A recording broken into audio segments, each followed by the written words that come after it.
9-10 বছর আগে হলে কিন্তু এই কথা বলতে না তুমি। তখন আমি থাকলাম আর গেলাম, তাতে তোমার কি এসে যেত শুনি?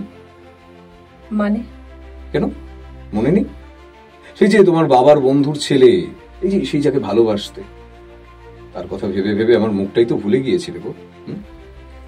এখনো না হয় তাকে ভেবেই মনটা শক্ত করে নাও। আবার আবার সে কথা তুলছো তুমি? তোমাকে তোমাকে কতবার বলেছি ওটাকে ভালোবাসা বলে না। তার সঙ্গে কেবল কেবল বিয়ের কথা হয়েছিল, তারপর সে পলিটিক্সে ঢুকলো, আমাদের বিয়েও ভেঙে গেল। কেবল বিয়ের কথাতেই তো তাকে পুলিশের হাত থেকে বাঁচিয়ে দিয়েছিলে তুমি। হ্যাঁ,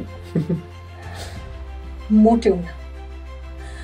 আচ্ছা আচ্ছা, এখন এসব কি শুরু করলে বলো তো? শুনুন তৃপ্তি মিত্রর লেখা শেষের সেদিন, শুধুমাত্র নটার গল্প ইউটিউব চ্যানেলে।